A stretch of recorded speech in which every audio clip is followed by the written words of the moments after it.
피의 생명인가, 영의 생명인가?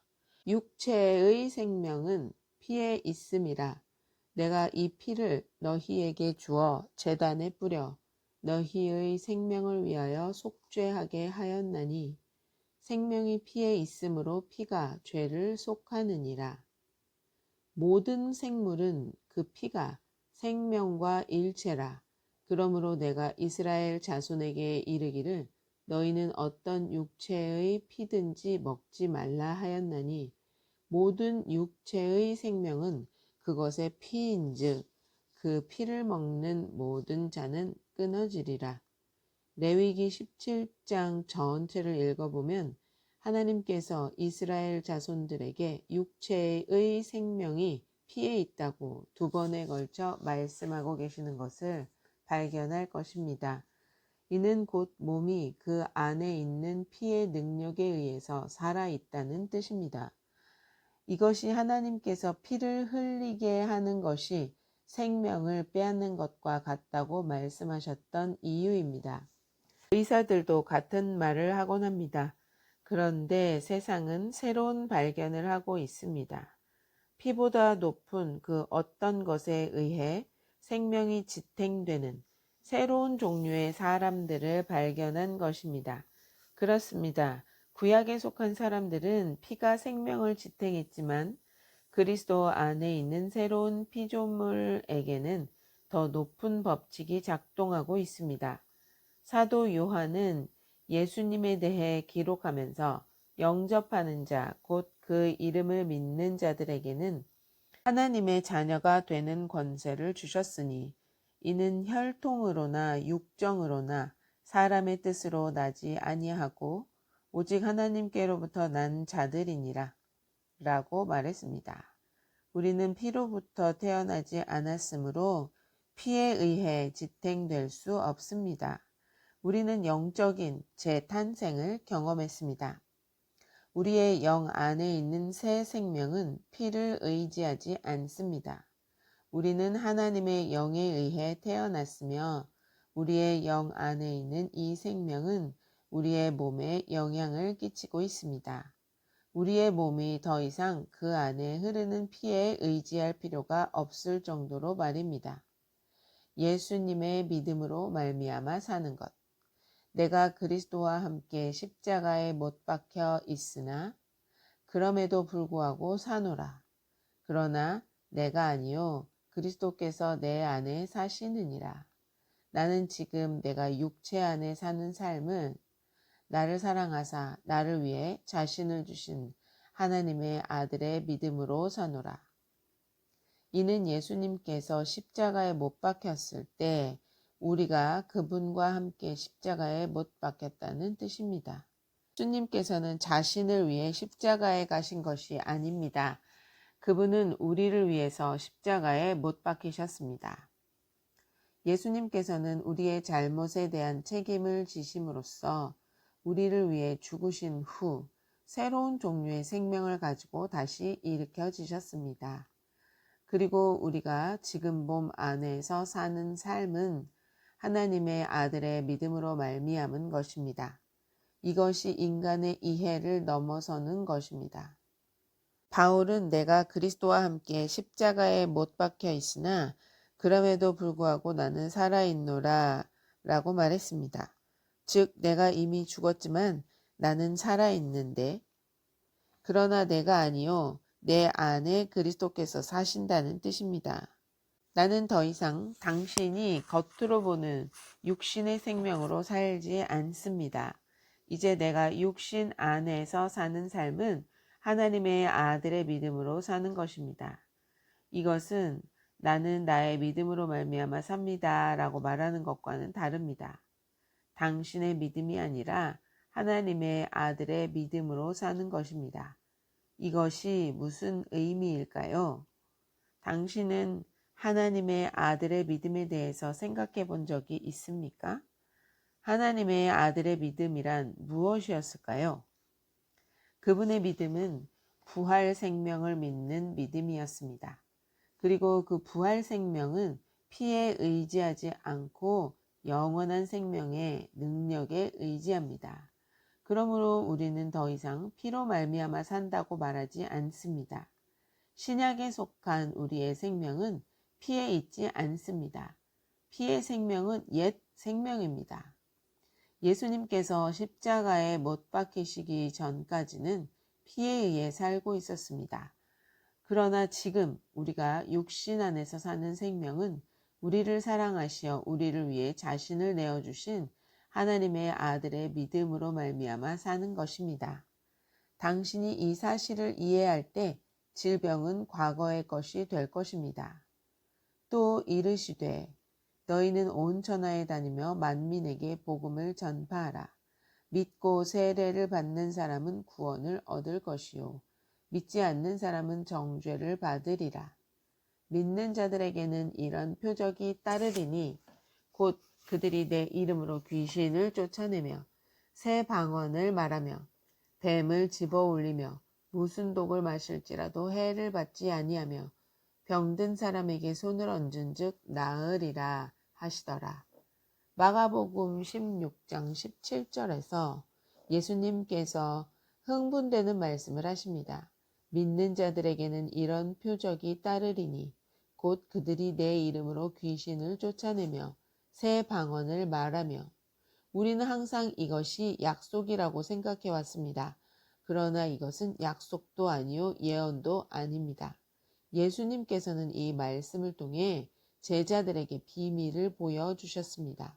즉 새로운 부류의 사람들이 나타날 것이며 그들은 그들에게 따르는 표적으로 인해 알려지게 될 것이라는 것입니다. 그들은 마귀들을 쫓아낼 것이고 새로운 방언을 말할 것이며 뱀을 집어 올릴 것이고 어떤 독을 마실지라도 해를 받지 않을 것입니다. 왜 그들은 그러한 것들에 의해 해를 받지 않는 것일까요? 왜냐하면 그들은 피에 의해 사는 삶을 멈추었기 때문입니다. 그들 안에는 새로운 생명이 흐르고 있습니다. 그들은 하나님의 아들의 믿음으로 말미암아 살고 있습니다. 그 전에는 피가 우리의 죽을 수밖에 없는 몸에 생명을 주었습니다.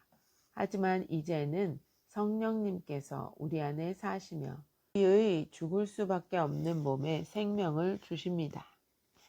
예수를 죽은 자 가운데서 살리신 이의 영이 너희 안에 거하시면 그리스도 예수를 죽은 자 가운데서 살리신 이가 너희 안에 거하시는 그의 영으로 말미암아 너희 죽을 몸도 살리시리라. 그렇기 때문에 예수님께서는 그들이 어떤 독을 마실지라도 해를 당하지 않을 것이라고 말씀하신 것입니다. 그들은 독살당할 수 없습니다. 그리고 그것은 약속이 아닙니다. 예수님께서 하시는 말씀은 내가 그들과 함께 있기 때문에 그들이 독살당할 수 없다는 뜻이 아니었습니다.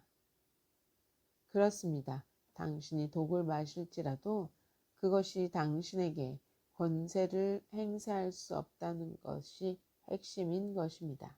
우리는 이를 이해하지 못해왔지만 앞으로 이해하게 될 것입니다.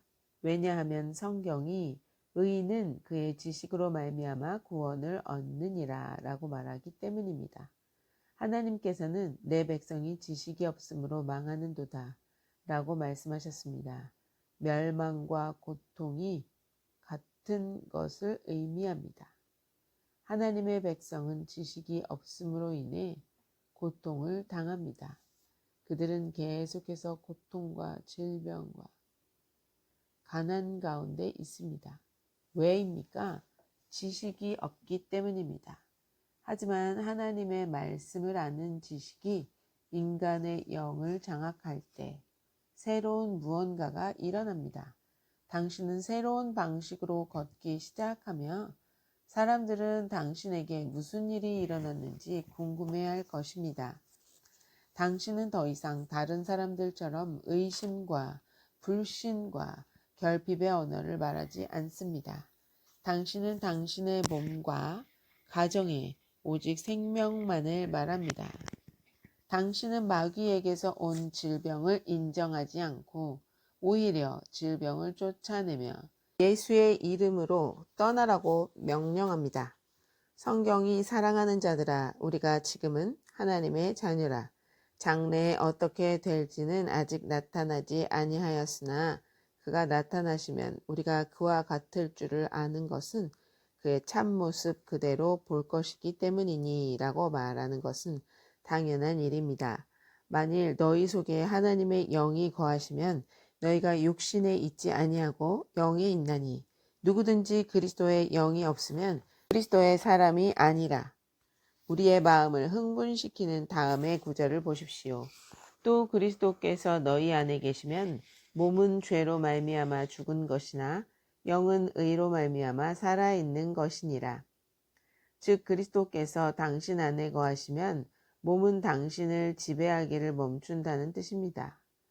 당신은 더 이상 감각적인 지각, 곧 몸의 음성에 의해 통제받지 않습니다. 당신은 몸의 느낌에 따라 사는 사람들과는 다릅니다. 그들은 그들이 보는 것과 느낌과 밖으로부터 듣는 것과 맛보는 것과 냄새 맡는 것에 따라 행동합니다. 그들은 고통을 느끼면 나는 위궤양이 있어 라고 말합니다. 그러나 이제 우리는 다릅니다. 우리의 생명은 더 이상 몸의 통제를 받지 않습니다. 우리의 생명은 피에 의지하지 않습니다. 예수님을 죽은 자들로부터 일으키신 똑같은 성령님이 지금 우리 안에 살고 계십니다. 성령님은 우리 몸에 생명을 주시고 우리 몸을 살리시며 활성화시킵니다. 이제 성령님께서 우리의 몸의 생명의 원천이십니다. 할렐루야! 새로운 발견. 앞서 말했듯이 이 세상은 태초부터 지금에 이르기까지 그간 했던 것들 중 가장 위대한 발견들을 하려는 참입니다. 세상은 인간의 피에 대해 놀라운 발견을 하고 있습니다. 몇몇 과학자들은 거듭난 사람들의 피와 그렇지 않은 사람들의 피 사이에는 차이가 있는 것으로 보인다는 조사 결과를 보고했습니다. 우리는 차이가 있다는 것을 항상 알았는데 그들은 이제 막 발견하고 있는 것입니다. 그들은 인간의 몸에 영원한 생명이 끼치는 영향을 이제야 발견하고 있습니다. 그러나 너희는 택하신 족속이요, 왕같은 제사장들이요, 거룩한 나라요, 그의 소유가 된 백성이니 이는 너희를 어두운 데서 불러내어 그의 기이한 빛에 들어가게 하신 이의 아름다운 덕을 선포하게 하려 하심이라. 우리는 선택된 종족이요 선택된 세대이며 왕같은 제사장이며 거룩한 나라입니다. 우리는 구별된 민족이요 특별한 백성입니다. 나는 특별합니다. 다음번에 당신이 거리를 걸어갈 때 스스로 다른 연유 사람들과 같다고 생각하지 마십시오. 당신은 보통 사람이 아닙니다. 당신에게는 특별한 무언가가 있습니다. 이것은 약속이 아닙니다. 하나님께서 당신이 누구인지를 당신에게 말씀하고 계십니다. 그러나 그런 사람이 되십시오. 하나님께서 당신을 그런 자로 만드신 이유는 당신을 어두운 데서 불러내어 그분의 기이한 빛에 들어가게 하신 이의 아름다운 덕과 능력을 선포하게 하려는 것입니다. 이 구절을 확대 번역 성경에서 읽어봅시다. 그러나 너희는 선택된 민족이요 왕같은 제사장이요 구별된 나라요 하나님께서 사셔서 소유가 된 특별한 백성이니 이는 너희를 어두운 데서 불러내어 그분의 기이한 빛으로 들어가게 하신 이의 놀라운 행하심을 선포하고 그분의 덕과 완전함을 나타내게 하려 하심이라. 이해되십니까? 새로운 혈액형이 나타났습니다. 바로 당신의 혈관에 흐르고 있는 신성한 혈액형입니다. 이는 인간의 피에 대한 새 생명의 영향으로 인해 생겼습니다. 이 혈액형은 질병을 파괴하는 혈액형입니다.